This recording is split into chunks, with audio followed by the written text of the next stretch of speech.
Hello. Welcome to the show with everything you could ever want to make Right at your fingertips.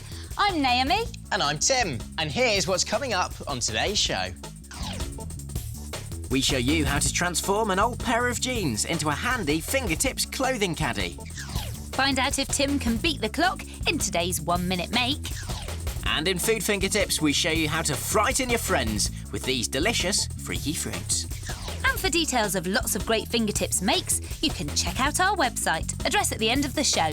But first, the Fingertips Jellyfish Wind-chime. It looks great, it's simple to make, and its relaxing chimes tinkle in the breeze.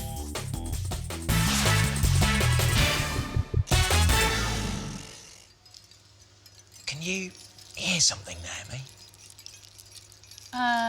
No. Listen. Oh, yeah. Over there, Naomi. These beautiful creatures are Fingertips jellyfish wind chimes, and they're so easy to make. And we've given them a fingertips difficulty rating of just 2. So, see if you can make one. So, firstly, you need to cut a plastic cup in half around the middle like that, and then in the bottom, carefully snip a little cross. Now, that can be quite fiddly to do, so you might want to get some help. And then in the other end, use a hole punch to make a ring of about 12 holes all the way around, trying to make these evenly spaced.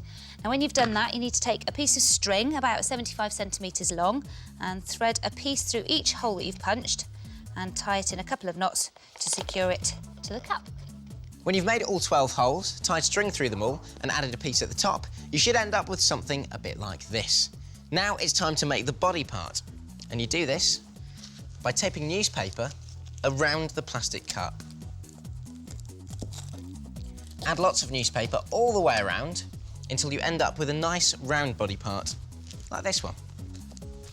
Now, you need to paper mache over the top of the newspaper using white tissue paper and PVA glue. Just add a little piece at a time. And when the body has been covered and it's dried, you then need to get some dried pasta pieces and thread them onto the string in any order that you like. And you need to almost fill each string tentacle with pasta pieces. And when you've done that, leave a length of about 5 centimetres at the end and tie a knot to stop that pasta falling off, like that. And you can also thread some pasta pieces on this string at the top if you like. When all the pasta tentacles are complete, you can paint them any colour you fancy. The colours you see on real jellyfish work particularly well. And then you can paint the body part too. A base colour of pink works very well. And then you can add any details that you like. And we've added some nice spots to ours. That looks brilliant, doesn't it? Next, you need something unusual, one of these, a shower scrunchy thingamajig. And you need to unravel it so you get a tube of netting like that. Now, don't worry if you haven't got one of these lying around your house. You can pick up packs of them in pound shops. Now, you need to measure it so it's a bit shorter than the length of your pasta tentacles. And then at one end, take some scissors and you need to cut up, snipping all the way around like this, so that you get some strips. So do this all the way around. It can be quite fiddly. Take your time. And when you've finished, you just need to glue or tape this underneath the cup at the top. And when that's done, you can attach some glittery shells to the end of the string and hang it up. And you can make them in lots of different colours. How about this lovely tranquil blue one with a little felt frill? Oh, what about this beautiful orange one with little bells on the end, ready to tinkle? So now all we need to do is make our wind chimes chime. Here it comes. Lovely, gentle fingertips jellyfish. Music to my ears. So, to make a fingertips jellyfish wind chime, cut a plastic cup in half across the middle. Then very carefully cut across in the top. Punch a ring of about 12 holes around the bottom edge. Then thread a piece of string about 75 centimetres long with a knot at the end through each hole. Thread more string through the top so that you can hang your wind chime up. Now tape scrunched up newspaper to the cup so you have a nicely rounded body part. Then paper mache over the newspaper with white tissue and PVA glue. When that's dry, thread different pasta shapes onto the string in whatever order you like and tie some knots so the pasta won't fall off. Paint your jellyfish however you like. Then snip the ends of an unravelled shower scrunchie and tape or glue this underneath the cup at the top. And there it is. And you could even add some shells to the tentacles too.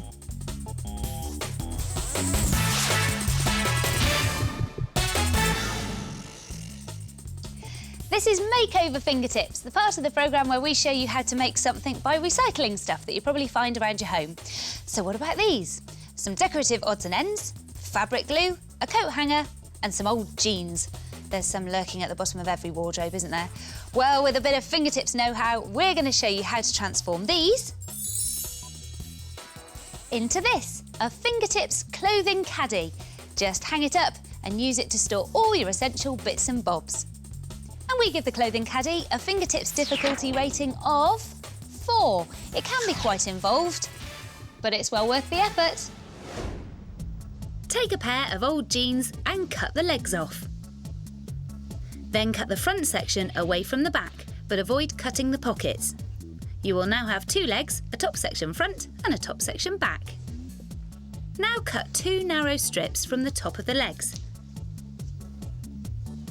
and attach them with split pins to either side of the top section, like this.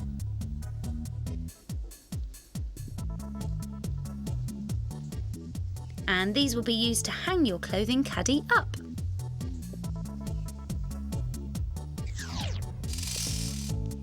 Next, glue the 2 leg sections together side by side with a small overlap. And place the top section front onto the top of the legs. At the join, place the top section back onto the legs. And finally, fold up the remainder of the legs like this, just under the pockets. Now glue everything into position and decorate with your bits and bobs. The belt loops are really useful for hanging things like key rings.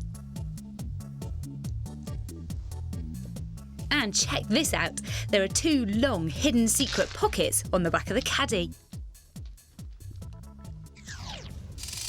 And when you've finished decorating, it should look something like this. And all you need to do now is use those loops that you added earlier to attach it to a coat hanger. And we've decorated this coat hanger using 3D paint from a craft shop. So now all you need to do is hang up your clothing caddy. They're great, aren't they? And there are all sorts of designs you can do. This one is made from an old T-shirt, and we've given it a nautical theme and added miniature pegs, perfect for gripping photos. Or this one, which is made from an old nightdress and is home to my favourite pet dog, Stevie. You're right in there. So why not have a go? Cut up some jeans and make a fingertips clothing caddy.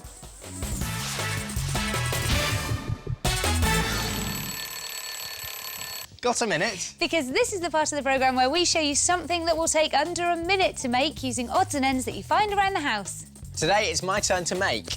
And it's my turn to time. And this is what you're going to need. Absolutely loads of stuff. No, we're not going to tell you what it is, so see if you can guess along the way. Are you ready, Tim? I'm ready and waiting, Naomi, but let me tell you, there's not much room for manoeuvre on this one. Oh dear, that sounds like a clue. It is. Are you ready? Yes. 3, 2, 1, let's do it! OK, you need a big red square of felt and then the insides of an old cushion or alternatively some old rags and just gather up the 4 corners and then the new 4 corners that are created as well. 10 seconds have gone. Just bunch it all up in the middle like this. That's perfect. Right. And then you need an elastic band, which I'm just going to wrap around the top like this, and I'm going to double it up. 20 seconds you've had. OK, that's not too bad.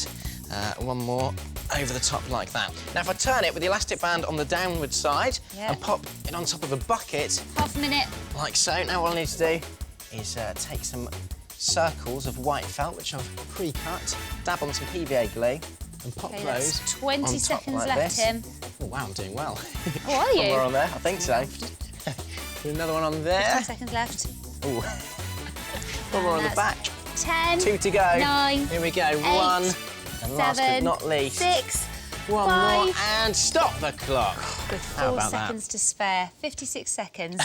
And what is it? Well, it's a fingertips toadstool. A stool you sit on. Get it? Toadstool? Oh, you're such a fun guy. Brilliant. Now, I'll tell you what the best thing is, Naomi. If I pop it down here and lift off the top bit that you sit on, it reveals a secret compartment where you can store all your various bits and bobs. How great is that? And of course, if you've got more than a minute, then you can really go to town with all these various designs. Look at this one, a strawberry toadstool, made using an old sheet. We've even done some grass detail at the bottom there. Or what about this gnome's cottage with a dishcloth door and windows and this brilliant cotton wool smoking chimney? So try beating the clock yourself. And make your very own fingertips toadstool. In under a minute.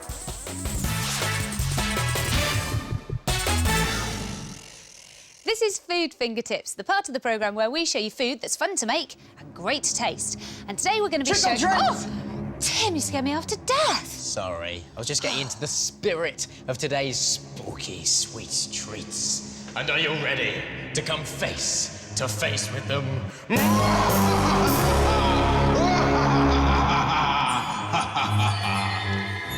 These are edible pumpkins.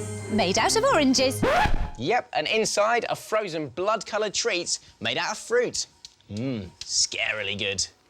Frozen treats to freak out your friends, and we give orange pumpkins a fingertips difficulty rating of 2. So why not get carving? To make orange pumpkins, all you need is an orange and some red-coloured fruit juice, like cranberry. Begin by washing your fingertips, and to start making your orange pumpkin, cut the top off your orange and set this piece to one side because you're going to need it later. Then scoop out the innards of the orange and place them into a bowl like this, and you should be left with a nice hollow orange. Once you've scooped everything out, use your orange innards to make the blood-curdling filling. To do this, take your red fruit juice and pour enough into the bowl to cover the orange innards. Then you need to give this mixture a good stir. Now, I'm using cranberry juice, but a fingertips top tip is to just use a couple of drops of red food colouring and add this to some orange juice to give it a blood red colour. Next, on the hollowed out orange, you need to carve a Halloween pumpkin face. So start by drawing your design on the outside of your orange. Do 2 little triangle eyes and an upside down triangle mouth as well. Like that. Now you need to cut these shapes out to get holes. This bit can be a little bit fiddly, so it's best to take your time and ask an adult to help you. When the face is done, it should look something like this. Ooh, it's pretty frightening. Now you need to fill it up with the blood-curdling mixture using a spoon. Just stick it all in there like that and fill it right the way to the top. Now, press it down with your spoon and pop the peel lid back on top. Just put the whole thing in the freezer for a few hours. When it's ready, you should find that the innards have frozen solid, and you can test this by tapping them with a spoon.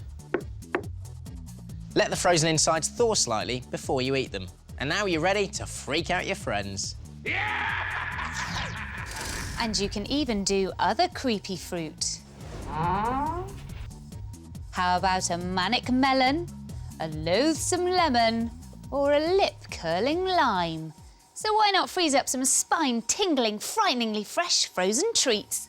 They'll really give you the shivers. That's it for today. Don't forget to check out the Fingertips website. The address is on the screen right now. And we'll see you again very soon for more Fingertips. See ya. Bye.